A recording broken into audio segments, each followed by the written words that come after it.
Hi నమస్తే welcome to Mara media. నేను మీ కేవీఆర్. నిన్న వైఎస్ జగన్మోహన్ రెడ్డి పల్నాడు పర్యటనను డైవర్షన్ చేసేందుకు ఇక ఒకవైపు షర్మిలను ఇంకోవైపు కొడాలి నాని అరెస్ట్ను ఎట్లా వాడుకున్నదో ఈ పచ్చ మీడియా చూసినాం కదా. ఆఖరికి ఆ చనిపోయిన వ్యక్తి నాగమల్లేశ్వరరావు మీద కూడా ఎన్నెన్ని అభాండాలు వేసిందో చూసినాం కదా.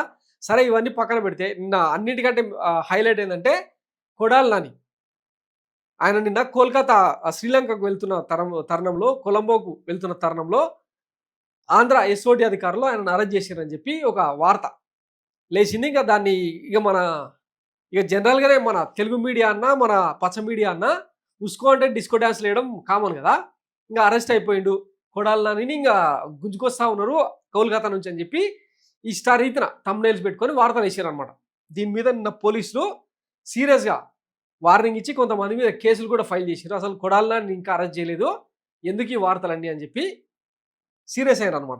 మాజీ మంత్రి కొడాలి నాని కోల్కతాలో అరెస్ట్ అయ్యారంటూ జోరుగా ప్రచారం జరిగింది. నాని కొలంబో వెళ్లేందుకు ప్రయత్నించగా అక్కడ ఇమిగ్రేషన్ అధికారులు అడ్డుకుని ఏపీ పోలీసులకు సమాచారం ఇస్తే అరెస్ట్ చేసినట్లు వార్తలు వచ్చాయి. ఈ క్రమంలో కృష్ణా జిల్లా ఎస్పీ ఆర్ గంగాధరరావు స్పందించారు.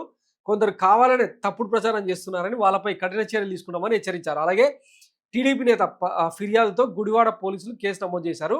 కొడాలి నానిని అరెస్ట్ చేశారంటూ సోషల్ మీడియాలో తప్పుడు పోస్టులు పెట్టి ప్రజలను తప్పుతో పట్టించే వారిపై చర్యలు తీసుకుంటామన్నారు. సో ఇది జరిగిన వ్యవహారం అనమాట. వాస్తవానికి రెడ్ బుక్ మన చిన్నబాబు గారు రాసిన రెడ్ బుక్ రివెంజ్ పుస్తకంలో ఈయన టాప్ ప్లేస్లో ఉన్న సంగతి తెలిసిందే. ఇప్పటికే ఒలబనేని వంశీని జైల్లో పెట్టి 2 నెలల నుంచి ఆయనకు బెయిల్ వచ్చినా కూడా బయటకు రానివ్వకుండా ఎట్లా కుట్రలు పంతా ఉందో చూసినారు కదా. నెక్స్ట్ వీకెండ్ కొడాలి నానిది అన్నది ఇంకా తాజా చర్చ.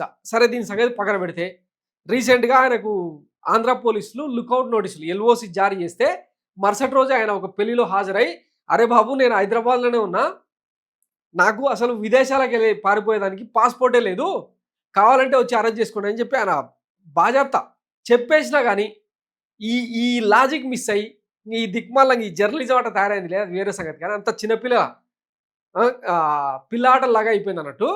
సో ఆయనకు పాస్పోర్ట్ లేదన్న విషయం మర్చిపోయి ఇంకా కోల్కతాలో ఇమిగ్రేషన్ అధికారులు పట్టుకున్నారు.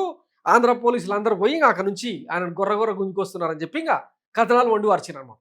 అట్లా థంబ్నెయిల్స్ పెట్టిన వాళ్ళను ఇప్పుడు కేసులు పెట్టి వేధించాలి కదా, కానీ అట్లా చేయదన్నట్టు. ఎందుకంటే మనకు ఒక డైవర్షన్ టాపిక్ కావాలన్నమాట. ఎందుకంటే అక్కడ వైఎస్ జగన్మోహన్ రెడ్డి పర్యటనలో భాగంగా ఇంకా జనం బీభత్సంగా రోడ్ల మీదకి వస్తూ ఉంటే, టీవీలన్నీ బద్దలైపోతూ ఉంటే, ఆ టీఆర్పీ రేటింగ్స్ ఇవన్నీ బద్దలైపోతూ ఉంటే, నేషనల్ మీడియా జగన్ ఎందుకింత వైరల్ అవుతా ఉన్నాడు, ఎందుకింత ఏడాది కాలంలోనే ఇంత బౌన్స్ బ్యాక్ ఎట్లయిందని చెప్పి కథనాలు రాస్తూ ఉంటే అవన్నీ మనకు ఉక్కపోతా ఇంత హంగామా అవసరమా అని చెప్పి దాన్ని ఎట్టయినా సరే డైవర్ట్ చేయాలి. పల్నాడుకు బ్లాక్ డే అని చెప్పి కథనాలు వండి వార్చాలి. అందులో భాగంగా ఇట్లాంటి కథనాలన్నీ తీసుకొచ్చి తెర మీద పెట్టినారు అన్నట్టు. సో ఇది ముచ్చట. ఈ పచ్చకుట్రలకు అంతు పొంత అనేది ఉండదు. సో ఇంకా వీటికి ఎప్పుడు చెక్ పడుతుందో చూద్దాం. Thanks for watching Mara media. నేను మీ కేవీఆర్. Thank you.